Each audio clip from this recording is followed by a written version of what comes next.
Oh, my mic was muted. Alright. Hey guys, it's Edison here. I'm going to be showing you how to create a lively, legitimate town for your game. We're going to be doing a few different things here than a normal town would be because we're going to be moving stuff to make. We're going to be placing things so that depending on your game, if you want people to come back to your town, and if you sleep in your game and it heals you, you're probably going to want you in a little bit closer to the start of the town or your entrance to the town. The same thing with like a store maybe, or maybe have a store in the inn. It's but that's all up to you. For sure, right now we're gonna make a lively town. Uh, Basically, a town is gonna have um, it's gonna have about 3 different districts depending on your town. It's gonna have residents, and then it's gonna have a town, not a town, a financial district, I guess. You know, like a business. It's gonna have businesses. It's gonna have your stores and your inn, and then there's gonna be a third part of it, which may or may not even be in there, which is just kind of like it's gonna be more of an open area, probably a farm, a lake or pond, just so that not the whole thing is just cluttered with houses and roads and such. I'm doing a 45 by 45 just to kind of make it simple, but really it can be, you know, as big or as small as you want. Um, Start off all grass. For roads, I'm going to use this. Whoops. I'm not too good at this. 45 by 45 might have been a little bit big or tall. Normally you don't want your, you want them more wide than tall. That'll work. Alright, it also depends on how big you want your buildings to be. If you want the buildings bigger, then you're definitely going to want to build a bigger map, obviously. So one thing that you always want to try avoiding in RPGmaker, which you probably know, is that you don't want everything to look squarish. So you're going to want things to kind of be a little bit different, you know, depending on where it comes down to and all that. Just kind of building the roads right now. Since this is going to be the start of it, like if you enter the town, you'd enter here, and then so you'd want to end pretty close. I'm going to go ahead and put the inn right here, actually. And I'm not going to mess around too much with the buildings. I'm just going to kind of show you guys the layout and such. You guys can add the decorations, you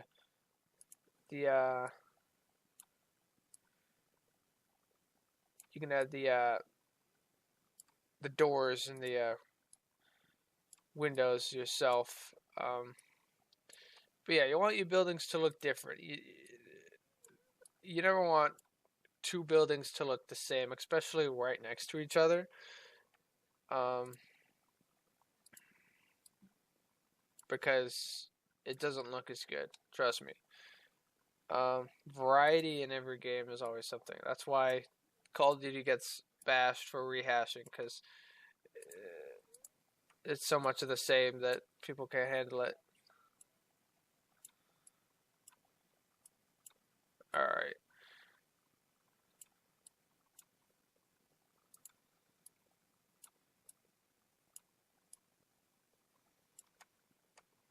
Alright. And so, these are all going to be businesses, these 4. And then, let's go ahead and make that a little bit bigger. What I'm going to do here with this is I'm actually going to put kind of a smallish house.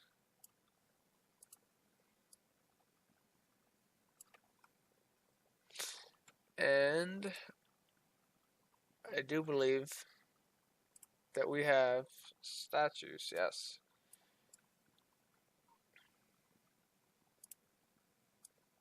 Whoops, I'm used to using the pencil here, not really.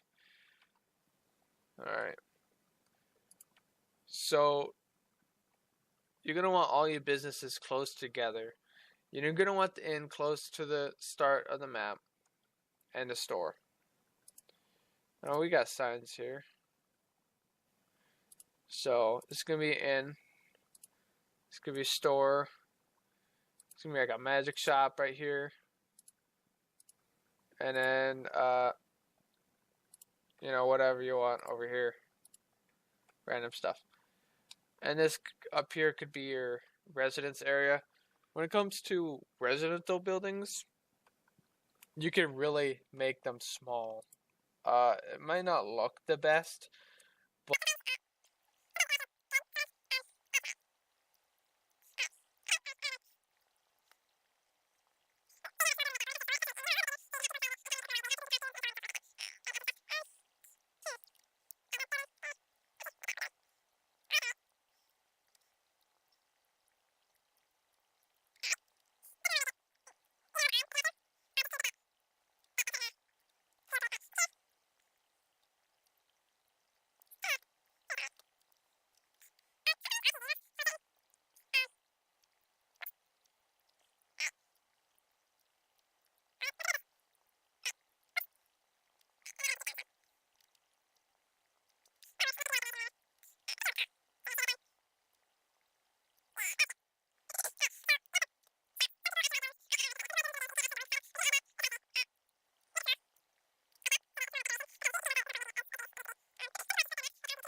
so that looks pretty good, actually.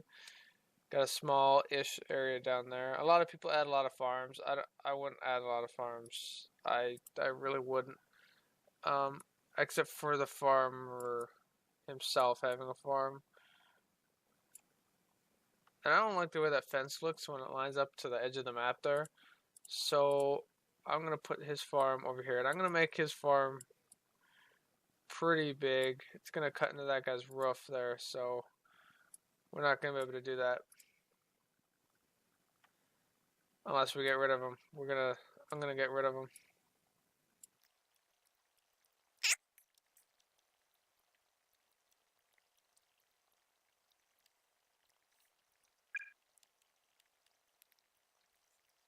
Add a few decorations around there. He's a farmer, so he's gonna have I'm gonna switch another pencil. Alright, he's gonna have trees, he's gonna have a few stumps around.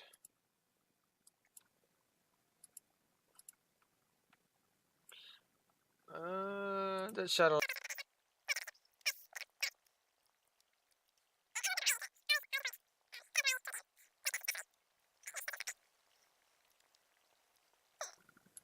So yeah, that's pretty much the picture. Is have those three different aspects of it. I'm gonna go ahead and finish up here on the roofs here.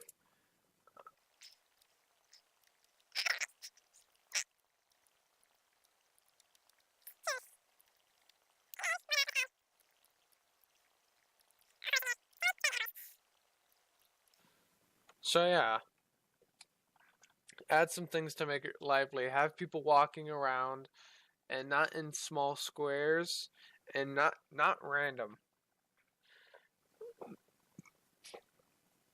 Unless it's somewhere like a forest, I would never do random, ever really, because it looks terrible when they start walking off behind houses and stuff, and it's weird. All right, we can add some grass here. The way I normally add grass is sparingly on the corners and such, around the forests and trees and such, but definitely sparingly.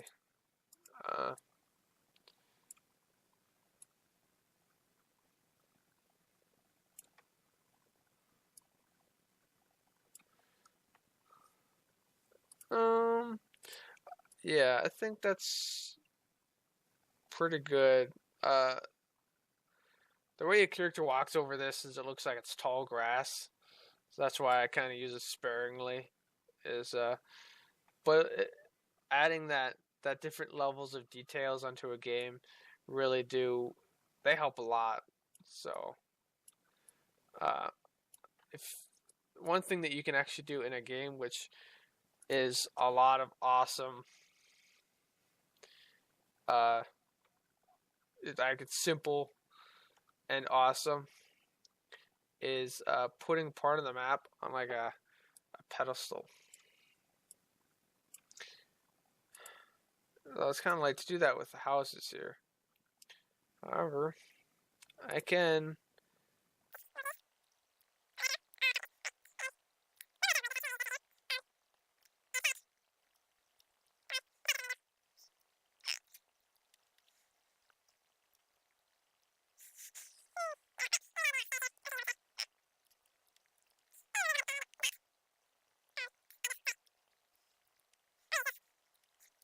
so that gives it just an extra level of detail to a map that doesn't need to be there, but it's just that it makes it look more uh, interesting. And the more levels of detail a game has, the better it's going to look in general. It's normally the way it goes. Right now, basically all after you're done with the houses, one thing to keep in mind is not to have too many businesses and not to have too many residences. Kind of have them balanced out. If you're gonna focus on one thing more, it would be residences. And if you're gonna have a lot of residence buildings, have a lot of people to fill in that, because that's one thing that can't really get repetitive, is having people walking around and having stuff to say. If this is a hometown for the starter town that your character is going to start in, have somebody know him. You know what I mean? They walk up to him, and your character's name's Opie. Oh, hey Opie, how are you doing today? Glad to see you walking about, Opie. Something like that. Something simple, and it kind of makes the character seem more like, yeah, he's actually, in the. It makes it feel more lively that, oh wow, this person actually knows this guy. Instead of just everybody like, who are you? Or saying something random like, this town's boring, or something, you know what I mean? Have something interactive, sort of. And then questions and conversations between people can also make a town more lively, because it'll give them something more to do in that town, and it'll make it feel more like instead of just like this deadbeat ghost town, oh man, there's side quests here, there's people I can talk to, have conversations with. This person's talking to me about this old war story that happened. Wow, this is really interesting. You know what I mean? Make interesting characters. Don't just throw around characters that you can't talk to. That doesn't really make for a very interesting game. So many games I've played, and I'm not talking just RPGmaker games here, that just you can't talk to people, and it kind of gets boring, repetitive. That I can't talk to people. I love talking to people in video games. It makes it feel so legit, real, I guess. Alright. So that's another thing you can add is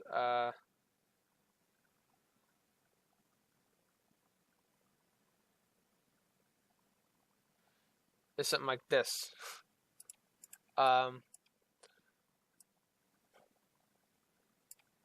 Which would be a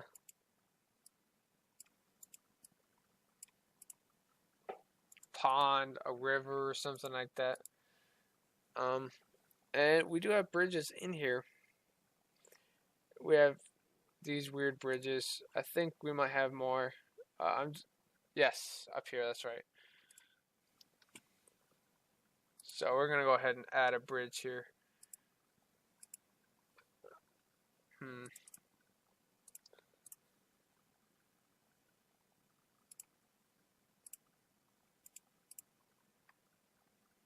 So yeah, that works right there.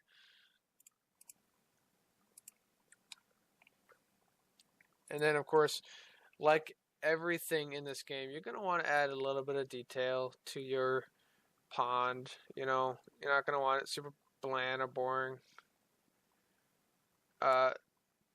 This adds like that depth that I was talking about with the cliffs. It makes it look like it's deeper there.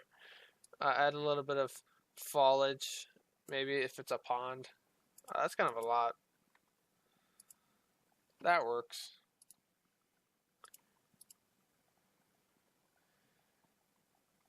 And add some grass to it by it.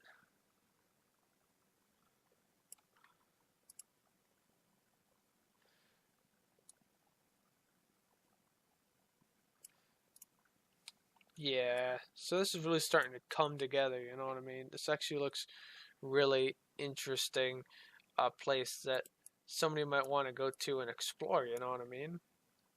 It's got nice residential buildings, it's got uh, some nice, you know, stores down here to go to. You know, this is somewhere he's going to want to go. But one thing to keep in mind, uh, if your character is going to be revisiting this place, have the things that he's going to most commonly go to closer to the beginning of the map, and things that he's least common to go to away from it. Such as the residential buildings, the farm that might have a side quest, and make exploring worthwhile. If he's going to explore, make it worthwhile. Don't leave nothing there. I mean, you don't have to give him like a chest full of gold, but something interesting. One thing I did in another game of mine was I had a little cemetery going on, and on each of the cemetery I had this ridiculous thing that would said in memory of, and then I would come up with this name, Fred. Let's see.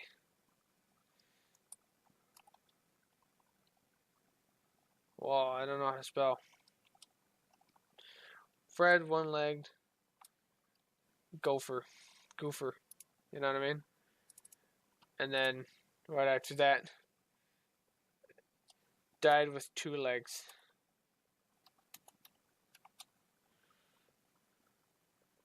You know, something silly, something funny. Just to walk up to it and just something like that gives it more interesting.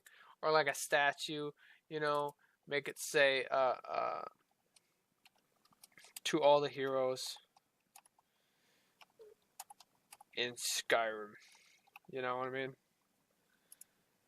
I mean, this isn't Skyrim, but you know, have it say something interesting so that you can interact with stuff, interact with buildings. Maybe have a little thing where if you have a party and you meet this farm, you know, it stops just once, but your characters stop, and one of your party members say, "This is the weirdest looking farm ever. Look how many carrots they got," or something stupid, something silly, you know, or why would anybody want to live on a farm? This is really ridiculous. You know, something interesting to keep your game lively as well as the town lively. That's something really important to do. Now, when it comes to this, this is the last thing I'm gonna talk about. This is, you know, the grass, the foliage. So many people go crapping overboard on this to the point where it's just ridiculous. Like, stop, guys! Please save yourself. Of course, I mean, it's important to have this sort of thing, but don't go overboard. I mean, because that's just, it's worse than having nothing at all. It is. Going overboard on this stuff is worse than having nothing at all. Now, of course, I keep saying that. You're going to want more of this stuff on near the trees and the buildings that you're going to have. One thing I like to do is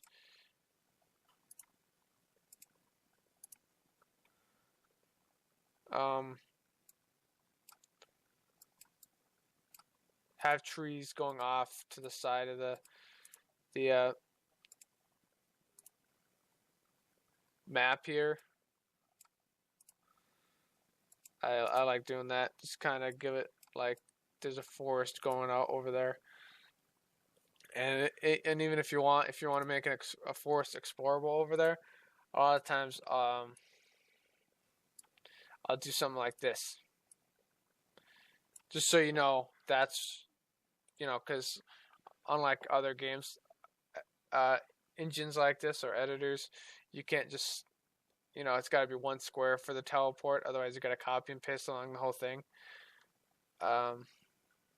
So I'll do that to say, hey, that's the one entrance into the forest, and this kind of says, hey, yep, there's a forest over there. Kind